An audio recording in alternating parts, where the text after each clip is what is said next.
Today, we're talking about what we believe is the number one skill to master if you want to be happy in life. Life is beautiful.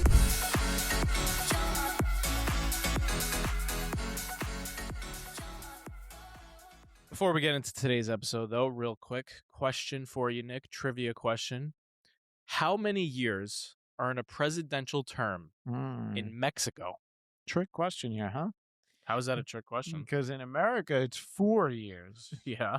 So I'm going to guess that it's 5 in Mexico. It is 5 Friday, which is the one time a week where we ask you to do us a huge favor and take just 5 seconds to leave us a 5-star rating, whether you podcast on Spotify or Apple Podcasts. And I was at the beach the other day, and our nephew Joey was talking about 5-Star Friday, and our sister was there, and she said, I actually have no idea how to do that. If you're on Spotify, just click the actual 5-star button, and that'll pop up a little thing. And if you're on Apple, it's a lot harder to find. You got to click the little 3 dots and then rate the show, and that's where you'll find it. But anyway, if you could do that for us, we'd really appreciate it. It helps us to get the show out to more people, and when they do come and see it, if they're searching for it, they can see other people like it and can vouch for it. And so it just helps us get more people to get their minds right. It's the best thing you could do that costs you nothing and really makes a big difference to us. So we appreciate you. Best thing you could do to support the show, not the best thing you can do, period. Yeah. Anyway, All every Friday, Nick and I do what's called our weekly stop, where we stop all executing in the business to make decisions about the business. And that always starts with a very simple exercise of counting our wins from the week and then deciding what our improvement opportunities are for the next week. And we got to improvement opportunities in our last weekly stop. And Nick said, I got one for you. And what did you tell me I needed to do, Nick? I told you need to show up with some more chipper energy when I see you in the morning. Yeah, so Nick and I have been carpooling to work together every morning now that it's the summertime. And I am the furthest thing from a morning person. I've been getting up very early to carpool with Nick because Nick just starts his day earlier than I do. And when he comes to pick me up and I step out of my door, I have just the biggest frown on my face. And I am just not happy to see him. I am not happy to be there. And I walk into the car and I literally do not say a single word. And we drive to the work in complete silence. And I'm just staring out like I don't even know how to compare myself. It's a major, major buzzkill. It's a major improvement opportunity. So Nick said, I would really appreciate, even if you don't feel good, just put a smile on your face. Even if you just put a smile on your face, even if you don't feel... just a simple, hey, good morning would be fantastic.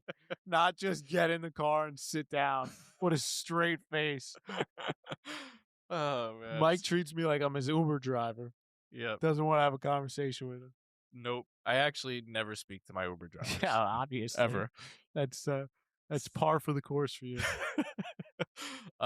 So at first my thought was, all right, I don't know how I'm going to fake my way into just being in a positive mood. I'm not a morning person. But then I said, you know what? What would the host of the 7-Minute Mindset do? And we have made countless episodes about this exact thing, which is the idea that motion creates emotion. So all I had to do, I just made my habit very simple, was put a smile on my face regardless of how I was feeling. And even if that felt fake as fuck, which it definitely did this morning, the first time I tried it, it didn't matter. I was going to walk in with a huge smile on my face. And so that's what I did this morning. And what happened? You were more of a pleasure to be with. Yeah, we actually had a conversation. We spoke to each other. We did have a conversation this morning. Yes, we did. You're right. We talked about our weekends. What a pleasant surprise. So we started with some more positivity. Yes. And that little positive start to the day ended up creating ripples for some positive episodes we're recording here. But what this is really reminding me of, though, is like the power of an identity. And I don't know if you've actually fully leaned into it, because you started this episode by saying that you're not a morning person, which you are just continuing to reinforce that identity within yourself. And I think your habit that you're doing is great. It's a little tweak. But to really make the deep change that needs to happen, it's really about changing that underlying identity that you've established for yourself for such a long period of time that your neurons in your brain are wired to, which is you're not a morning person. So you've believed that for so many years that it is true. Like your brain is literally wired not to be a morning person. But if you little by little start changing that belief and repeatedly thinking it, you could change it to I am a morning person. I love the morning, but it just takes a lot of time and effort. And that smile that you're putting on in the morning is a good first step to getting there. But I think if you wanted to go deeper, that's where you should go. If you wanted to. But I'm not a morning person. No, I'm only kidding. I think you're right. I mean, you kind of did it when you asked yourself, what would the host of the 7 Minute Mindset Yeah, do, right? exactly. That is an identity that Yeah. you've established for yourself. Yeah.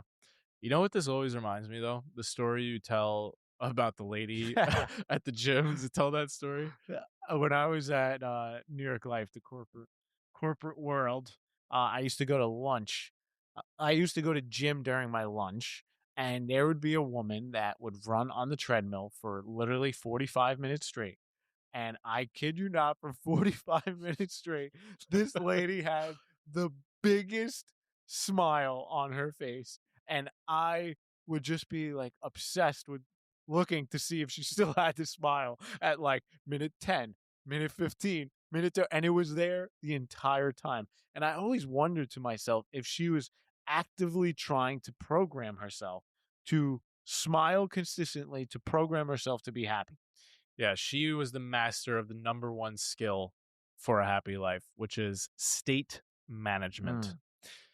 The mistake most people make, including myself, is we wait to feel different before we act different. But the order is completely backwards. Yeah. We need to act different in order to feel different. That is the key. Can you give me an example of what that would look like if I feel like shit today? If you feel like shit today, ready? Start smiling right now. Literally right now, ear to ear, as hard as you can, smile. And keep smiling. Just keep smiling right now. Just keep smiling, keep smiling, keep smiling. If you're listening to this, smile right now. Keep smiling, keep smiling, keep smiling. And you'll start to notice your mood is slowly starting to shift. But another way you could do it is take a walk. Yeah. All right, take a shower. These physical changes in our body change our emotional state. It's like one of the biggest lessons we've ever learned. It's why every morning before we even start our workday, we start blasting music and jumping around our office like lunatics. And we have to close the blinds to make sure nobody sees us because that's how crazy we look. We're jumping up and down, doing jumping jacks, pumping our fists because we know that motion creates emotion. Yeah. And a lot of times when we're feeling like shit, we think that we have to think our way out of it. We have to journal our way out of it. But the fastest way every single time to snap out of a shitty feeling is to move your way out of it, is to use your physiology. Yeah. That is the way you snap out of it. Yeah. It's funny how our physical health is directly tied to our mental health. Yeah. Fun fact, by the way, before we wrap this episode up. So, did that lady on the treadmill have Botox, you think? I don't think so. Okay, well, people who have Botox, do you know what happens when you get Botox? You basically get your face stuck in a position. It paralyzes their frown muscles. Wow. Okay. So they did a study where they followed people who got Botox, and these people reported feeling less sadness and anger throughout the day. Because they physically couldn't make negative faces, their brain was getting a weaker signal of those feelings. So your brain is constantly reading your own body for clues about how you must be feeling. That's why this works. Or were they just happy that they no longer They look have- fantastic. Yeah. No wrinkles on their face.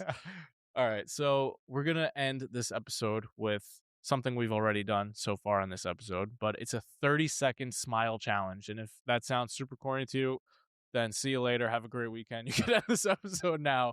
But if you're up for the challenge, I'm literally going to set a 30-second timer. And Yeah, how about like 10 seconds? 30 seconds is a little intense. no, we're going to do 30 seconds. That's a little intense. I'm going to fight back on that. 30 seconds is plenty.